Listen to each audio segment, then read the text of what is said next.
My guest tonight is a comedian who stars in the digital series Cop Show. His new book, right here, Overstated, A Coast-to-Coast Roast of the 50 States, is available now. I have read this book, and it is fantastic. Please welcome Mr. Colin Quinn. Colin. Thanks, Conan. How are you?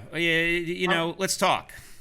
Okay, well, I'd like to start by saying I don't like that guitar for you because it's a little bit flashy. You know what I mean? I see you more with like a kind of a Van Morrison acoustic thing, you know? Yep. Get the perfect, yeah. No. Well, why is it there? Let me tell you something. It's not even my guitar. And this is the thing about you, Colin. You are very perceptive, deceptively so.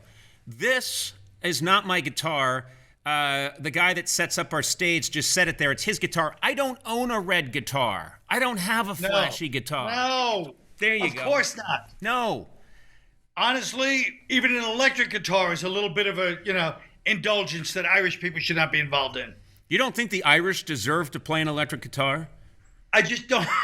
You think we're so self-hating and self-loathing that the only thing we can do is play a guitar that hasn't been electrified? Yeah. Like, oh, look at this. He thinks he's pretty good for himself. He's plugged in his guitar.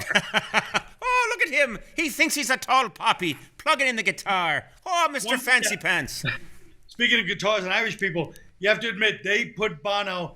Bono was the king of the world, and Irish people put him back where he shut down. You think they shut him down? They totally did. Yeah. But because he was getting so cocky, wearing glasses, getting a little flashy, dressing flashy, and now he's back to listen, I'm just here to play. I don't want to start trouble. Right. The Irish arrest. Here's what yes, exactly. The Irish don't like it if one of their own makes it in any way. That's why I've been very careful in my career to have some success, but not too much. Yeah, well, look who you're talking. I'm in the same way.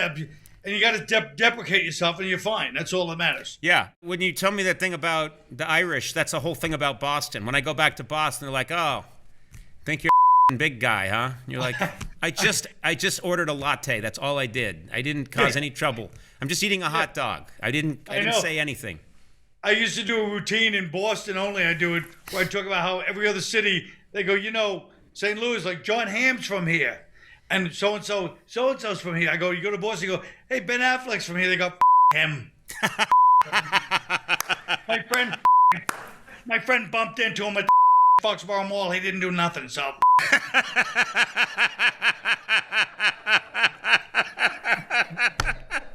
That is so true about Boston. I was in Boston a couple of years ago, and I went to use the men's room, staying in a hotel. I go to use the men's room, which is off the bar, and this, I want to say an older woman with a really thick accent comes into the men's room and goes, Conan! And I went, excuse me, it's a men's room. I'm at the urinal, and she went, oh! Mr. Big Shot! And you're like, what the are you talking about? It's called I'm at a urinal with my out. Yeah. Oh, the high and mighty Hollywood, where old ladies aren't allowed to come into a men's room and talk to you while you're peeing. It's insanity. Yeah. Now, I talked to you recently on the podcast. I have a little side gig, Conan O'Brien Needs a Friend. People love your episode. You were hilarious. And that's when I said, I got to talk to this man some more. I'll get him on the TV show. But we got into it a little bit. You got upset with me because you said that I smeared the image of one of your favorite Irish poets.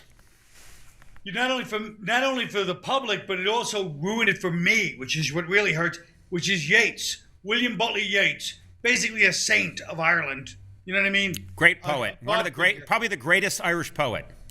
And this mystic figure, that you always think is above worldly concerns. And then you point out that he was getting some kind of old-timey erectile dysfunction techniques. It's true. Yeah, that's true. I pointed out to you, all I did was give you a little history lesson, and I said that Yeats, later in life, was concerned about his ability to perform in the bedroom. So at the time in the 1930s, there was a quack doctor who was saying, I'll inject you with monkey glands, the glands that have ground up monkey glands into your testicles, and it will help you. It was the Viagra of its day. Only it didn't work. It was even worse because the way it started was me going, one thing about the Irish and Yeats, they age gracefully. Like, we don't mind getting old. And then you brought that up, and it just shattered my illusions about Yeats. Well, I could make it up to you by reciting some Yeats for you. Maybe that'll do it. Maybe you'd like that. Would you like that? Sure I would. I will arise and go now, and go to Innisfree, and a log cabin build there of clay and wattles made. 9 bean rows will I plant there, and a hive for the honeybee. I like that. That's a guy who's high on monkey glands. That is a guy who was... It's an interesting choice. He was so jacked up on ape glands injected into his testicles that he wrote that poem. And that's probably how he recited it. It's probably how he did recite it. You're right. And he was completely erect the entire time. Oh. Sorry to ruin all the poets for you. Well, next time I'll tell you what Joyce was injected with. Let's talk about more earthly matters, shall we, Colin, if you don't mind? I was very concerned to hear that you got COVID in November, and I'm glad to see you looking well. Tell us about that experience. Right after we did the podcast. It couldn't have been a few days later. Don't point at me. I didn't give it to you. No, you did not give it to me. And I did another podcast, Chris DiStefano, Giannis Pappas. So they had done something between that. I like to name my, I don't like to hide behind. And so I went home, and the next day I started feeling terrible.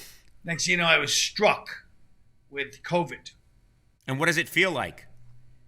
Stricken. It feels like what everybody says. You can't smell, you can't taste, and then you just feel horrible.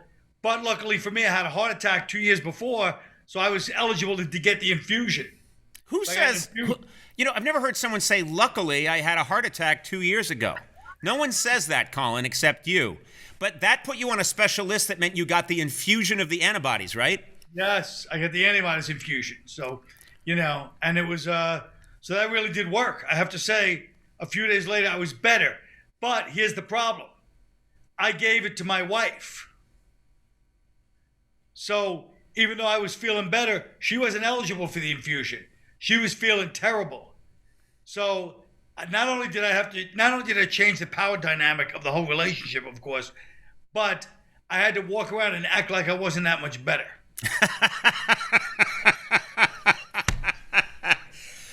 You know what I would have done, Colin? I would have walked around the house and said, you know what feels good? Those antibodies. Man, those feel good. What do you think? Tough talk. Do you think this is good? Because there's a trend in comedy that's been around for a long time where if you experience a difficulty, they say it's good for comedy because then you can talk about it in your act. Is having COVID and you survived it and you're well now, is that going to be good for your comedy in any way? Yeah, I think I can use it the way, like if somebody's tries to medically appropriate and talk about COVID, I'm going to be like, you really shouldn't talk about it unless you're a COVID survivor, like myself. So yeah. It's medical appropriation. But what I'm going to do is I'll do my act in like 20 minutes in. I'll do a couple of COVID jokes. Everyone's laughing. And I'll be like this. I had COVID last November. And then just take, you know what I mean? That's part of the show. Room gets really quiet. Yeah. Right? And I go, and and this way you do like 2 minutes of intro before you even get to another joke. It's interesting because people... What they say about COVID, and then just go into like some nonsensical rant that saves me 2 minutes of joke writing, and then do a joke. And everybody's like, oh, we're obliged to laugh, he had COVID. You were probably thinking about all of this as you were coming down with COVID. You were thinking, I see how I'm going to use this. I see how I'm going to use this in my comedy act. All I was thinking of was the revenge I would get upon the people that gave it to me. And nobody gives me COVID. You know who gave it to you? Yes. I told you. I was on a podcast. You never finished your sentence. Colin, you finish one of every 9 sentences. So what you said is, I'll tell you who. I was on a, well, you see how it goes. No, you never told us. I know. It's funny you say that. I know. I know. No, because I was talking about with stand-up comedy, it's really been the bane of my existence. My material is, great. My delivery has been very, very jarring for people. And I never realized it my whole career, so recently. Even when you were a young comic starting out, you and doing stand-up, you had this pattern, this vocal pattern of maybe starting a sentence but maybe not completely finishing it. Yes, and I would finish it like a throwaway. So because I was doing that, I've only realized this recently, because for years people would critique it, and I'd be like, come on. But I realized I made the audience work as much as I worked on stage. People come out for a nice, relaxing night of comedy, and they're going to sit back. Oh, no. They're going to sit back, have a few drinks, and listen to a show. No, I made them have to go through the torture that I have to go through of thinking, changing lanes in the middle. And I guess for a lot of people, that's not their idea of a good time. That's not entertainment. You like to make your audience write the second part of the joke for you. That's what you like. Well, I like to make them think that they're into what I'm thinking. When I get to it, they're like, yes, we're on the same page. Got it. You say, you've claimed, because I'm a big fan of yours and I listen to you talk a lot, and you have claimed that you believe, because you're a very successful comedian, you're very well known, you think you've bombed more than any other successful comedian. Do you think that's true? Oh, absolutely it's true. I would say in my first few years I bombed. My first years I bombed probably 50% of the time. And what was give me an example, paint the picture of me, Colin, the worst experience, the worst bomb that you experienced as a comic in a club in the early years. In the early years, one of the worst, at least, was I was in North Tonawanda, which is north of Buffalo, and the setup was a movie theater, and they were going to see one comic, then me, and then watch Ferris Bueller's Day Off. So it was like 1986. So the whole town is there, and the first guy goes up, he has a musical thing to his act. So he's like playing music, and it's great in his giant theater. So music changes the energy. I mean, he killed so hard that I was like, and I was new to comedy. I was only doing it for about a year and a half, maybe. I was like, this is really, I hope I can do well. I go out there, do a couple of jokes, and I changed the energy. Nobody wanted to hear this rambling after this fun music. They turn on me so hard, I turn on them. I start giving them the finger while I'm doing my act. I had to leave out the side entrance. The owner of the theater is going like this to me. In the middle, people, boo, boo. I'm going, yeah, right. But he sneaks me into his car. I'm looking up as we're driving quietly down the street because everybody left the theater. There's guys with bats, like kids with bats, looking for me. I had to hide in a hotel by like the airport, the Buffalo airport. I'm like in my hotel the whole night, like hoping they don't find my room. The audience was so mad they got bats and went looking for you. That's right. Yeah. And then there was a letter in the paper, like a few days later, about the terrible, comedian. Like they wrote a letter. I wish I had that newspaper in the local paper. Other people saved their clippings for different reasons. Yeah. And the best part was the booker didn't pay me. I call him up screaming, "You son of a bitch!" I probably cost him the gig. I was angrier than he was. That's good. You stood. I would have crumpled in shame. You went the other way. You called him up and yelled at him and said, "You owe me my money." Yeah. I don't think he ever paid me. It's hard to explain to young people today, but in the late 1980s, there was no bigger deal for a stand-up comic than to be offered a slot on Johnny Carson's Tonight Show. It overnight changed careers. You were doing well enough that the booker for the Tonight Show saw you and said, Johnny's going to love this guy, and offered you a slot on the Tonight Show, to which you said... I said, no, thank you.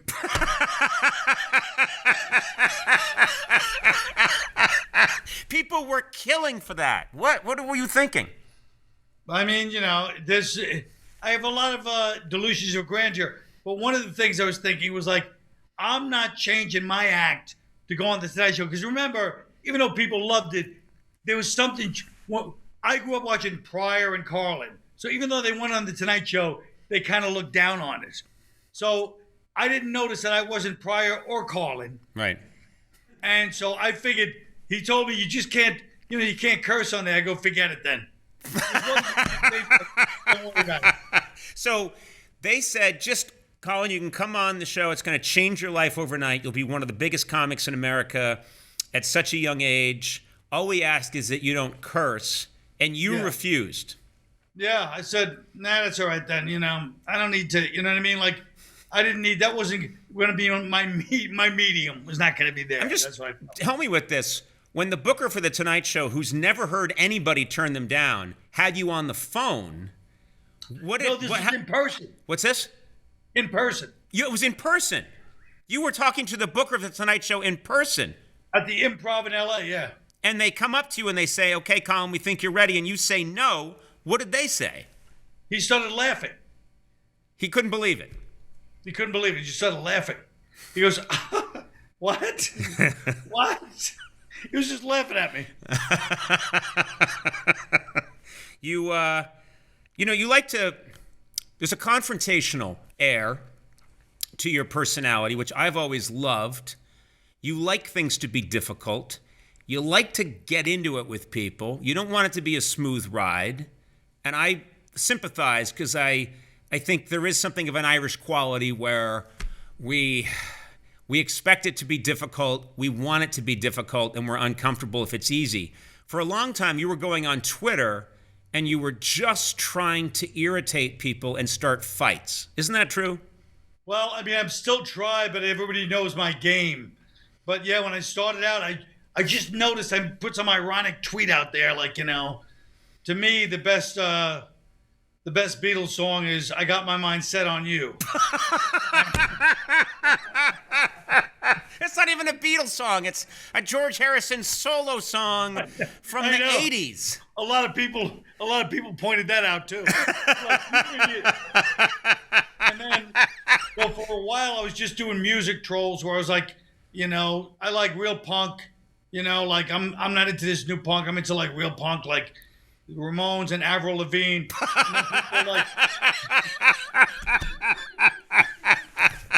And people would get so mad. It's just kind of that kind of thing, Yeah. You get mad at people if someone says they don't like the Beatles. That pisses you off. Well, that bugs me. I mean, talk about trolling. Everybody that doesn't like the Beatles, they're just dying for you to go, what? They think they're gonna blow your mind. That's what bugs me. They don't not like the Beatles. They just want to blow your mind with their, iconoclastic personality. The best thing to do if somebody says they don't like the Beatles is go, okay. Then that'll ruin their whole day. They want you to be like, what? You can't say that. So okay. Yeah. I get it. Yeah. Let's talk about Cop Show. Cop Show. I've been looking at these digital clips, Cop Show, and really, it's really funny. It's really funny. And what I love about it is that it's this digital series where you look like a guy who should be in a New York cop show. You know what I mean? You look you look like a guy who should be there with the cup of coffee, making those sort of Jerry Orbach smart aleck comments. And this is a great takeoff of that genre, and I think it works because you are that guy. You are the guy that should be in that show, so to me that's why it works so well. We have a clip here, which will give everyone a very nice taste of what Cop Show is all about. Let's take a look at that right now. Yeah. What do we got? Female Caucasian, late 20s, looks to be possibly deceased. Looks like a real nice girl. Apparently somebody didn't think so. Cut. Does that last line sound too mean? Let's maybe just do a take where we lose the kick the corpse. I don't feel like a cop would do that, right? On the next take, I think we should show the horror of murder. by getting a close-up on the eyes. Yeah. I like that. I like that a lot. Okay, guys, so we're gonna go tight in on the victim's eyes. No, not the victim's eyes. Close up on my eyes. Yeah, sure. If you want that, we can do that. Guys. The horror of murder. Yeah. You look like you're having a lot of fun making that. I have so much fun. I could do that for 10 years if I could. Well, if I had the money. I mean, I love it. Well, let me get the word out on Cop Show. All episodes of Colin's digital series Cop Show are now available to stream on his YouTube channel. Huh? Yeah. It's the only thing on my YouTube channel. It's very easy to find. Well, don't say that. Make it sound like it's a big going concern. There's a lot going on with your YouTube channel, and if you're lucky, you'll catch this. It's Learn how to play the game a little bit. You don't go, that's all there is. That's all I got. That's it. I like that you call it a going concern. It's a going concern.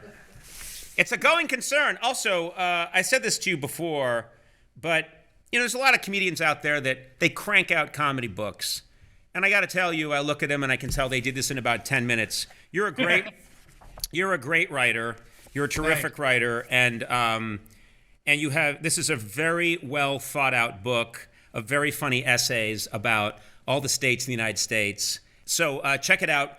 Colin's new book, Overstated: A Coast to Coast Roast of the 50 States, is available right now. And maybe if they turn it on the YouTube channel, there'll be a plug for it. Well, yeah, it's on the. I'm putting the book on the YouTube channel. See, because it's a going concern. You want people to tune in. Colin, I'll switch the guitar. I'll get rid of the guitar. You're right. It's not mine. It doesn't match my personality. Yeah, you should have a bedazzled guitar, blue. What? No, I'm kidding. No, I'm joking. I'll get a. I'm here at the Largo Theater. Do you know the Largo Theater here in Los Angeles? Yeah, I did shows there many years ago. Yeah. Yeah. Do you know Flanny, the guy that runs it? He's from Belfast. No. You'd like him. Tell him to get you a. Tell him I said Van Morrison guitar. He probably has one. I think he lives with Van Morrison. It's ridiculous. They live in bunk beds. Van is on the top and Flanny's on the bottom. So that's the kind of guitar I need. I need that kind of guitar. You're right. Yes. Colin, without you, I'd be lost. Thank you very much. You're a good man. Thank you. And I know that I guess I'm kind of a hero to you. I guess I'm just going to say that. Yes. And we can add that later on in your own voice. All right. Colin, God bless. You too. Bye, Colin. Thanks.